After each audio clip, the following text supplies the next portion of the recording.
Hey guys, if you don't know, my name's Dee, so welcome to the old and new. So it's your first time stopping by. I just want to talk today a little bit about, and perhaps just a few little pointers of how you can limit those things happening to you. So the first thing I want to say is never ever send your money to anybody. You're for example, in the UK, do not send your money to Gambia for anything unless you know that person. You've already established a rapport with that person.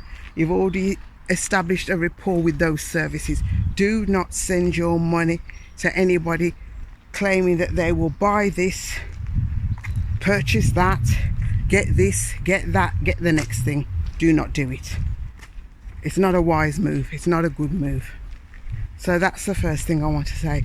And anything else that I say is not in any particular order. And as always, there's a little disclaimer, because that applies to sending money anywhere unless it's an established service. So we'll put that in there so that people don't think I'm attacking the Gambia and all the keyboard cowboys get in there and start getting all excited and stressed out and saying, oh, she's been to the Gambia and she's knocking the Gambia. No, that is not the intention. It's not to scare anyone. It's just to prepare you, just so that you're aware. Okay, I wish somebody would have told me some of these things and I'd be a little wiser too. Anyway, as they always say, if it's too good to be true, it generally is too good to be true. So don't get lured into that one. Or if somebody's trying to hurry you up to purchase something, don't do it. Because more often than not, there's a reason why they're trying to hurry you up. So don't get involved. Don't participate. Okay? So when you first get to the Gambia, try to acclimatise yourself, not just to the weather, but to your surroundings and to your environment. And naturally, price pointing and price costings are different all over the Gambia. It's just like if you live in England. If you go to central London, everything is way more expensive than it is in other places in the West Midlands or up north, or so on and so forth. So do bear that in mind, that price points may be different at different parts of the Gambia. Okay, so still take your time to acclimatise yourself a little bit, because you want to make sure that what you're purchasing in that local area really is the genuine price for those products. You know, when I would suggest the first time that you ever go, in fact before you even go, wherever you're staying, speak to, you know, maybe the housekeepers, the cleaners, the watchman, the security, whoever it is that's in that property that serves the meals, whatever it happens to be. Have a word with them, have a discussion with them about what are the costs of things locally. You know, when you go to the market, you buy X, Y and Z, generally how much are these things that you purchase. And we know that in Gambia things are not fixed.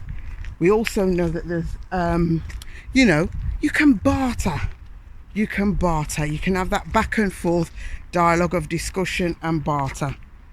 I would suggest the first time you actually do go to the market, if you can get somebody local to go with you, that would be useful, because that way you will know again what the price point is for, I don't know, whether it's mangoes, bananas, whatever it is, avocados, whatever it is that you choose to be purchasing.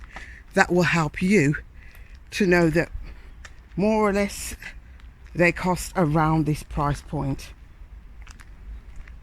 So bring somebody with you if you can, somebody local. Let them do all the talking until you get the hang of the price point. If you can't do that, well, try to at least learn, not in every language, because you know in Gambia they speak lots of languages, but you know, maybe in Olaf or Mandinka, you learn what is or how much is whatever it happens to be. You may not know the name of the item, but you can just literally point to it, how much is, and point to it. And of course the locals love that, because they like that you've made some effort at trying to find out what the local language is. And also that's more beneficial to you, isn't it, if you do something like that, because it shows that you're engaging with your community. And that's what it's all about, isn't it? Whether you're coming on holiday or not. If you went to somewhere in Europe, you'd be engaged with your community. You might learn a little bit of holiday language. You know, as I said, nothing's in any particular order, but what I would say is get familiar with the currency. So look at the notes. This is a $20 note, this is a $5 note, and so on and so forth. So you're familiar, because the 20 and the 5 look very, very similar. They're slightly different colours, and obviously they're of different monetary value, but have a good look at those to make sure that you don't get confused with them. Oh, I can't see myself now. What a bonus. Anyway, yeah, so get familiar with the local currency so you know how much what the notes look like and what the coins look like. There's not very many coins anyway.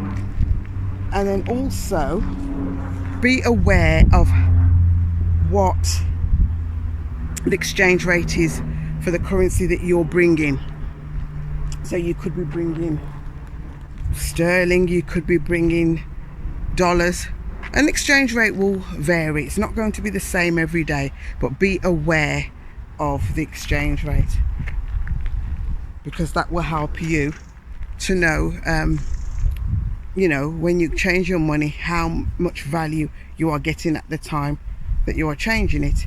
If it's not a particularly high price point when you're changing the money, leave it a day or so if you can do that. That's also useful.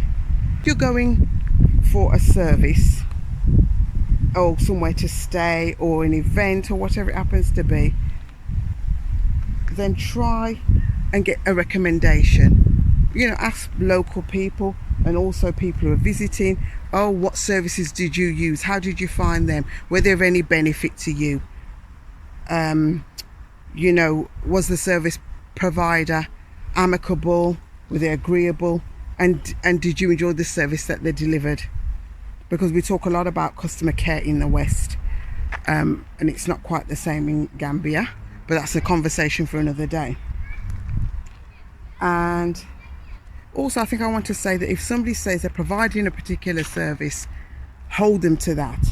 If they say they're going to, I don't know, whatever it happens to be, if they say they're going to provide you with a cup and a saucer, then make sure you get a cup and a saucer, not a cup and a dinner plate, because that's not what you asked for. Don't be fobbed off with whatever it is that you do not want. Ensure that you get the services that you have asked for. Okay?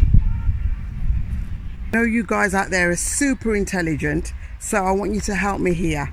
If there's any other things that you can consider or think of, please put them in the comment section, because that will help anybody who's visiting, anybody who already lives there, and anybody who's coming, expatting, repatting, whatever all these familiar words are that people use. So please pop them down in the comments section. If you found this information useful or good guidance, please give it a thumbs up and subscribe to the channel.